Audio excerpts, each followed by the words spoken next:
Bismillahirrahmanirrahim. Assalamualaikum warahmatullahi wabarakatuh. Alhamdulillahirabbil alamin walladzi arsala rasulahu bil huda wa dinil haqq lidhirahu 'ala dini kullih. Kafa billahi syahida wa asyhadu an la ilaha illallah wahdahu la syarikalah wa asyhadu anna Muhammadan abduhu wa rasuluh. Allahumma shalli ala Muhammad wa ala alihi wa ashabihi wa man tabi'ahum bi ihsanin ila yaumiddin. Ya ayyuhalladzina amanu taqullaha haqqa tuqatih wa la tamutunna illa wa antum muslimun wa ba'du. Wa inna asdaqal hadisi kitabullah wa khairal hadyi hadi Muhammadin sallallahu alaihi wasallam, syarrul umuri muhdatsatuha fa inna kulla muhdatsatin bid'ah wa kulla bid'atin dhalalah wa kulla dhalalatin finnar. Ayyuhal ikhwah akramana subhanahu wa ta'ala. Insyaallah kita masuk hadis yang ke 261 dari 1000 hadis hafalan. Temanya baju yang dipakai oleh orang yang berihram,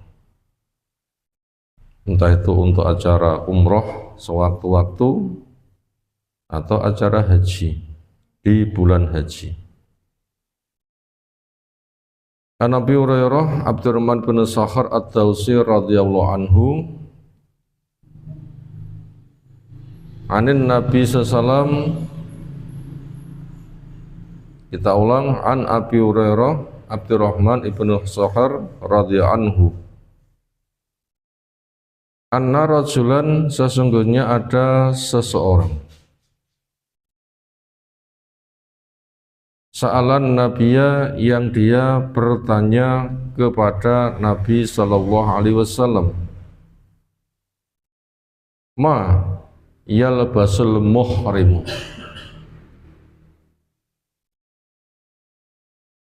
bagaimana pakaian yang dipakai oleh orang yang berihram.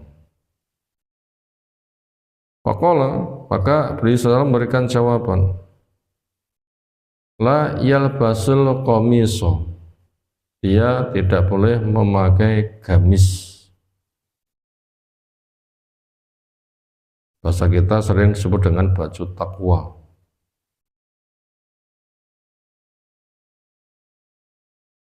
Baju potongan atas. Walal imamata, juga enggak boleh pakai imamah, sorban. Wala sarawila, tidak boleh sirwal, celana. Walal burnusa, tidak boleh juga pakai burnus, tutup kepala, semisal kopiah. Wala sauban massahu alwarsu awiz za'faron, atau memakai wangi-wangian, entah mereknya Bars, mereknya Za'faron, atau merek-merek yang lain, wewangian, apapun mereknya nggak boleh.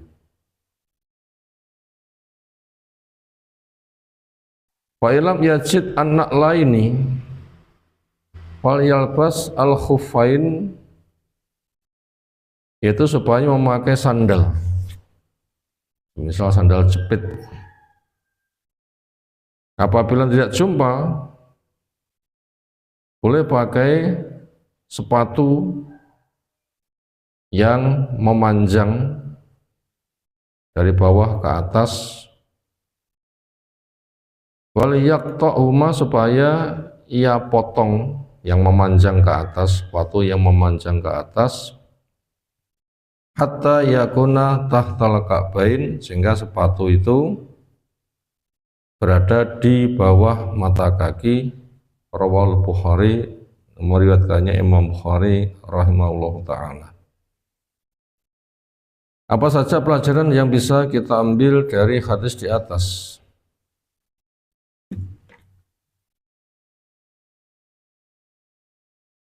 Pertama tentang masalah haji yang memiliki makna kunjungan atau tur atau wisata atau bahasa yang semisal. Itu makna bahasa. Makna istilah adalah mengunjungi rumah kuno yang dibangun oleh Nabi Ibrahim alaihissalam bersama Nabi Ismail, dikenal dengan Masjidil Haram, Baitullah,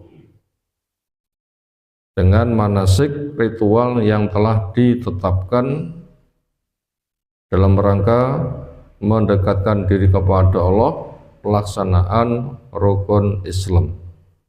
Yang kelima, itu pertama ketika didefinisikan apa itu yang disebut dengan haji. Yang kedua, adanya ibadah haji sudah ada sejak Nabi Ibrahim alaihissalam. Yang di surah Al-Hajj, Nabi Ibrahim sudah mengumumkan yang ke-27, wa'adzin fin nasi bil hajj, umumkan kepada manusia untuk haji. Yang di dalam rukun Islam, dia salah satu dari 5 rukun Islam, yaitu melaksanakan ibadah haji.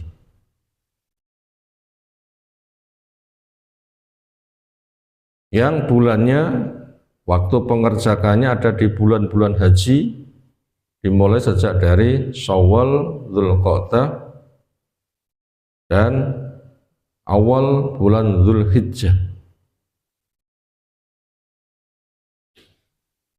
Artinya, siapa yang hajinya semisal tamattu atau ifrad, itu sudah mulai diansur sejak bulan Syawal, yaitu dengan umrohnya dulu. Nanti hajinya menyusul, standarnya mulai tanggal 8 bulan Dzulhijjah. Kemudian hukum melaksanakan ibadah haji seumur-umur adalah sekali. Makanya haji yang kedua ketika itu haji tatawwu. Yang fadilahnya, bila hajinya mabrur akan menggugurkan dosa-dosa. Dan tidak ada balasan yang pantas kecuali surga. Al-hajju al-mabruru laisal jaza ilal jannah. Haji yang mabrur tidak ada balasan yang layak kecuali surga.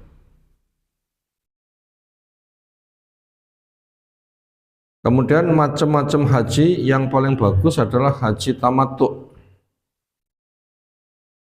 yaitu antara umroh dan hajinya dipisah dengan acara santai, sehingga dia tidak terikat acara manasik yang lama.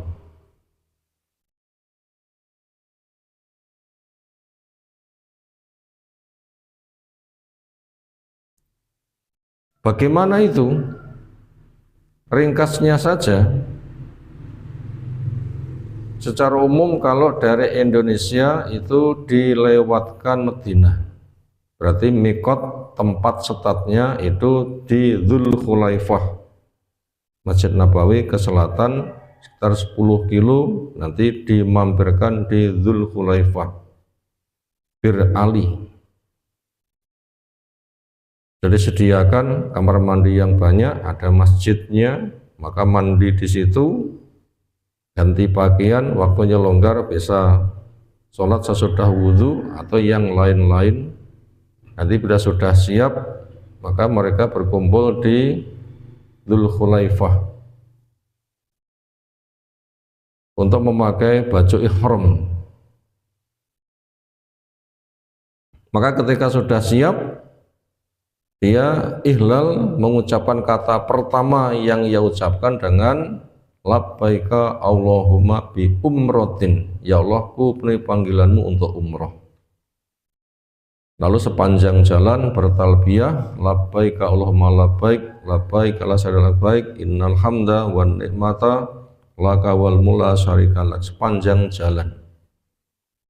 Sampai ke Mekah itu bila naik bis sekitar 5 atau 6 jam. Sepanjang itu kesibukannya talbiyah.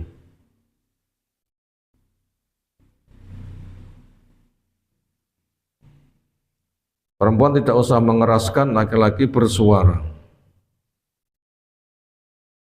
Kemudian bila sudah sampai di Mekah, tentunya setelah istirahat, mereka sudah siap untuk masuk ke Masjidil Haram. Doa masuk masjid sebagaimana biasanya. Setelah itu menuju ke pojok Ka'bah, di situ ada Hajar Aswad di arah tenggara. Untuk siap tawaf sebanyak 7 kali tawafan, 3 sambil lari, sisanya sambil jalan. Ketika mengetahui Hajar Aswad, sekira bisa dekat mengecupnya. Bila agak jauh menjamah tangan dicium. Agak jauh lagi mungkin pakai kayu atau apa dikenakan, atau bila tidak cukup dengan isyarat melambai kepada untuk Hajar Aswad. Kemudian tawaf berputar 7 putaran, di situ memperbanyak zikir, talbiyah, memperbanyak doa. Nanti apabila sudah sholat di Maqam Ibrahim, cari tempat yang aman, sholat 2 rakaat. Setelah itu menuju ke tempat sa'i, berada di sofa menghadap kiblat, memuji Allah, doa-doa. Lalu datang ke Marwah, di sana juga sama menghadap kiblat, memuji Allah, doa-doa. Lalu datang lagi ke sofa Marwah 1, Marwah sofa 2, nanti total jumlahnya ada 7. Setelah itu cukur. Itu namanya tawaf kudum. Dan rata-rata umroh itu prakteknya. Kemudian nanti bila sudah tanggal 8, memakai baju ihram lagi. Antara selesai tawaf kudum dengan tanggal 8, untuk haji yang tamattu berangkat tidak membawa binatang untuk disembelih nanti, itu namanya haji tamattu, itu yang paling bagus. Nanti bila sudah tanggal 8 pakai baju ihram lagi, menuju ke Mina, menginap di Mina, lalu paginya tanggal 9 menuju ke Namirah, pinggiran Arafah. Ketika sudah masuk waktu zuhur, di sana ada khutbah. Kemudian azan, qomat untuk zuhur 2, qomat untuk asar 2. Setelah itu menuju ke Arafah, wukuf di Arafah sampai maghrib. Kegiatannya zikir, doa, talbiyah, dan seterusnya. Itu waktu yang paling mustajab. Kemudian malamnya bermalam di Musdalifah, istirahat, nggak ada kegiatan khusus. Setelah subuhan, persiapan menuju ke Mina dengan 3 kegiatan: melempar jumrah Aqabah, menyembelih binatang, cukur. Ketika sudah selesai tawaf ifadah, setelah itu nanti kembali lagi ke Mina untuk menyelesaikan 3 hari dari hari tasyrik.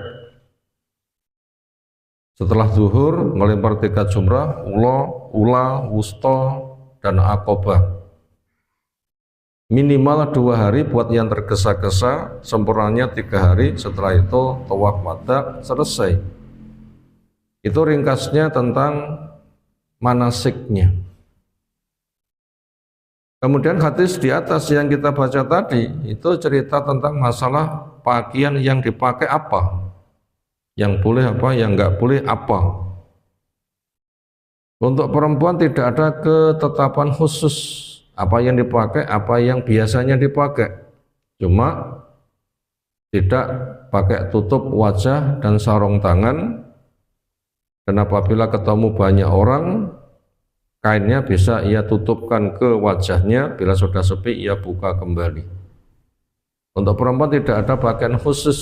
Nah, untuk laki-laki, ternyata ditanyakan dan dijawab oleh Nabi SAW, yaitu baju yang dipakai cukup 2 potong saja, lembaran luas, semisal selimut, yang bawah disarungkan lalu diikat kuat, yang atas diselimutkan. Hanya 2 baju saja yang dipakai, daleman tidak ada, tutup kepala nggak ada.